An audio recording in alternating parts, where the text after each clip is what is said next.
Okay, a fair number of people are doing projects for math120 that involve curve fitting in a fairly detailed way, like not just by eye, but trying to measure exactly how well our curve is fitting and adjust the parameters in a scientific way to make the curve fit better. So this is a tutorial for them.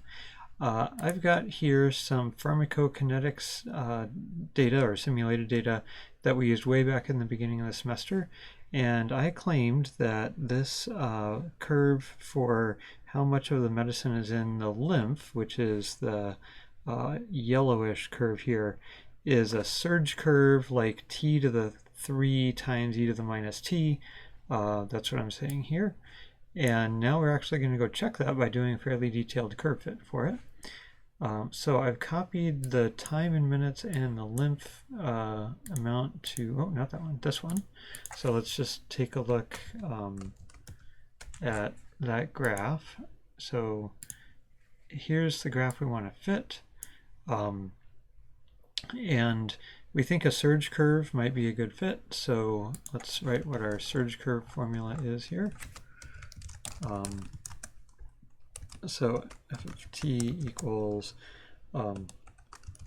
vertical scale times t to some power times e to the minus exponential rate constant times t. So those are our three parameters. So we'll have our, that's called our predictions. And we'll say equals vertical scale. I'm going to use dollar signs to lock that reference, times t raised to the power, and I'm going to use dollar signs to lock that reference, times e to the negative exponential rate, lock that with dollar signs, times t. At time 0 we should get 0 because all surge curves go through the origin unless the power is less than 0, but that's an interesting thing for another day. And then we'll fill down and we'll check that those predictions made sense by graphing the whole thing. So that's pretty good. Let's kind of specialize to just 400 here. So at least it's kind of in the right neighborhood. It's not like off in the millions or down in the 0.001s. So we'll say that's hopefully close enough for now. And now we want to play with these numbers and make the predictions better. And I could put a new number here like 3.9 and say, well, maybe that's better, maybe it's not. It got lower, but maybe it got too far away from stuff. So we want to have a scientific, objective way to know how to change those numbers. Guess and check is fun, but it gets old pretty quick. So the way we're going to measure how good my predictions are is subtract them from the actual data, and that's called residuals. So residuals are actual minus prediction. And we'll fill that down. And then we can graph all of that. So if you have a rectangle of data, you can highlight it all, or you can just click somewhere in it and then tell it to graph, and it will figure out you mean the rectangle of data that you're dealing with. If you have other stuff right nearby it, it'll get confused. Let's go change that again. Maybe we're just zooming in on that part. So my residuals tell me how far off I am. And again, if I modify this, then some residuals get bigger, some get smaller. It's hard to say whether overall I'm getting bigger or smaller. We want a way to summarize all the residuals down to one number that I can say I want this one number that's a measure of how far off my total fit is, and I want that to be as low as possible. So remember we talked about root mean squared error. We can get there all at once, or we can do it in 3 steps. We can do sum of squared errors. And Excel has a special command to do that called sumSQ that will square each number you give it and then add up all those squares. So let's say that's the sum of squared errors. but that number depends on how many things I'm summing up. If I'm summing up more things, you would expect this to be larger. So then we talk about the mean squared error, which is the sum of squared errors divided by the number of items. So it's the sum of squared errors divided by however many items this is. Notice I'm being strategically lazy there and not going and counting how many rows I have. I'm just letting Excel count how many things are in that range. And then that mean squared error, does 24 make sense here? Think about, I mean, most of these residuals are around 24, and some of them are around 24 or negative 24, but most of them are less than 24. How could we get a 24 when most things are less than 24 for a mean? Well, remember that's the mean of the squares. What I need, let me move this up one. Those are in squared units, so what I need is the root mean squared error. So that's the square root of the mean squared error, which is that. So would you say that most of my residuals on average are about 5-ish? I mean, some of them are large, but then lots of them are down in this range below 10. So that's what a lot of people use for determining whether a curve fits the data well. By the way, here I'm using a surge curve, but in your project you might not be using a surge curve. You might be using a straight line or a polynomial or a logistic or a sine wave or a cosine wave, all kinds of fun stuff. In fact, I kind of deliberately chose to fit a surge curve here because I don't think anyone this year is fitting surge curves. So it's equally not quite on topic for everyone. So now I'm going to color this orange because it's my objective. Orange for objective. It's my objective to get that as small as possible. So if I change this power to like 3.9, I see, oh, my mean squared error went down, or root mean squared error. If I change it to 3.8, it went down again. So in some sense, I want to change those until that number is as low as I can get it. And like I said, you could do that with guess and check, but we're going to take another approach. Let me bring this back up to 4 just because 4 is a nice number. I'm going to keep a record of everything I try.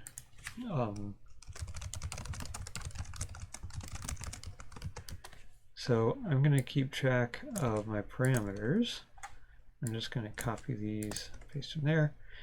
Notice this is in a separate table than all my computations here. I left a blank column. I'm not going to have the same number of rows. I'm not going to be falling down. And I'm going to copy this and paste it here, but this is a formula and I just want to paste the value because that value is going to change when I change these and I want to keep track of what that was. So I'm going to go here, hit copy, come over here, right click, and you see there's these paste options. This 1, 2, 3 pastes just the value.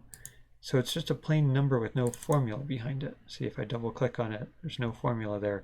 That way, if I change this, that number doesn't change. All right, and that is my root mean squared error.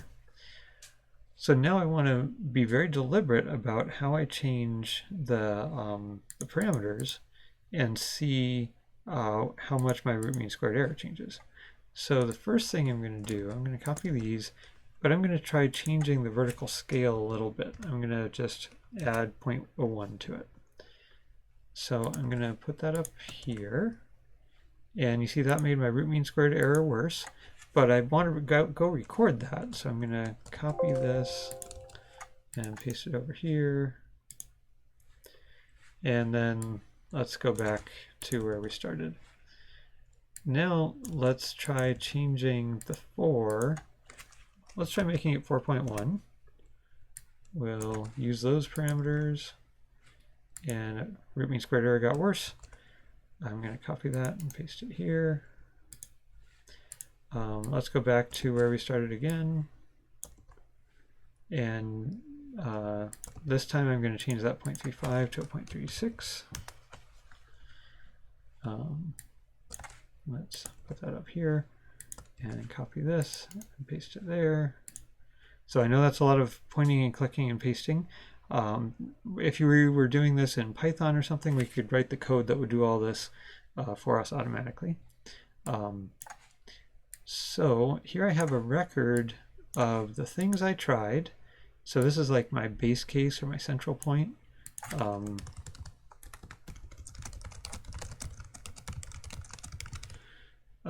It's almost like C in L of x equals f of c plus f prime of c times x minus c. It's like where we're anchored. And then we have a little excursion this way, a little excursion that way, and a little excursion that way. Let's think about, so in some of these cases, the root mean squared error got worse and some of it got better. Let's think about how much it got worse for how much of a change there. So here, let's say, what is the RMSE, the vertical scale? So how much did the RMSE change per unit change in vertical scale? And that's the difference of the RMSEs divided by how much the vertical scale coefficient changed. This is actually the first calculus we've done in this whole video, thinking about the rate of change of something. Everything else was in some sense technically pre-calculus. And then in this column, here I can we'll wrap that so it takes up a little less room. Here we'll do d RMSE d power. So I'm computing it on this line, so I'm going to do that here. So how much did the RMSE change from when I changed the power but not the vertical scale, divided by how much the power changed. And then what do you think the third thing I'm going to do is? The exponential rate, the RMSE, the exponential rate, and it's how much the new RMSE was minus my base case divided by how much the exponential rate changed. Phew, that was a lot of stuff. Okay, let's gather all these together. Let's do that here. So there's a concept called a gradient, which is a multi-dimensional version of a derivative. It's something you see in Calc 3, but you're also seeing it here in Calc 1 because you're doing this awesome project. So it is just each of these numbers. So it's a derivative for each component of whatever I'm adjusting here, my variable, which is the 3-component vector, vertical scale, power, and exponential rate. So this is like a derivative, and we want to say, where do we want to go next? Here's where we were. How can I adjust my coefficients to make life better, to get into a lower RMSE? Well, it seems like when I increased this, my RMSE went up, so I want to do the opposite, right? And when I increased the power, my RMSE also went up, so I want to do the opposite, because I want my RMSE to be as low as possible. And then when this one increased, the RMSE went down, which is good. So we want to actually increase that, but decrease the others. So the question is, how much do we want to increase or decrease stuff? And the usual answer, at least to begin with, is proportional to how much the gradient was. So this is saying, hey, kind of if you go in this direction, things get better. If you go in this direction, things get worse. Let's spend more effort going in directions that make us get better, right? So I'm going to introduce something called the learning rate. And that's a concept in machine learning that we don't often see in calculus. And I'm just going to use, I actually recorded the best one for myself here. Technically, you can have a different learning rate for each component. And so my step size is going to be the gradient times the learning rate. So the gradient is telling us what direction to go, and the learning rate is telling us how far in that direction to go. If I really changed my vertical scale by 12, that would be a huge change because my vertical scale is only 0.1. So I want to change my vertical scale by something reasonable compared to what it currently is. That's why I need a low learning rate to do it. I'm also using a negative here because I want to go the opposite of this direction, right? A gradient or a derivative of 12 means I'm getting larger root mean squared error, but I want smaller, so I'm going to go the opposite direction. Same thing here. So why do I have a negative here? Well, because I'm doing the opposite here, and I want to keep doing the opposite here. The gradient here is actually kind of saying go the opposite of this way, so I want to do the opposite of that. So we're subtracting in each case. So that's my step size. So my new parameter values are going to be my original parameter value plus step size. So you see how my original parameter value was 0.1. Now it's slightly less than 0.1. This was 4. Now it's slightly less than 4. Now it was 0.35. Now it's slightly more than 0.35 because the gradient was saying, hey, go in this direction. It's actually good to add to my exponential rate. So those, instead of 0.1, 4, and 0.35, are slightly less than 0.1, slightly less than 4, and slightly more than 0.35. So now I'm going to copy those and go paste them here. Oh, you know what? I pasted in formulas, and those formulas tried to adjust where they were pointing, and they were pointing off the spreadsheet. So instead of pasting regular, I have to paste by value. So that's my updated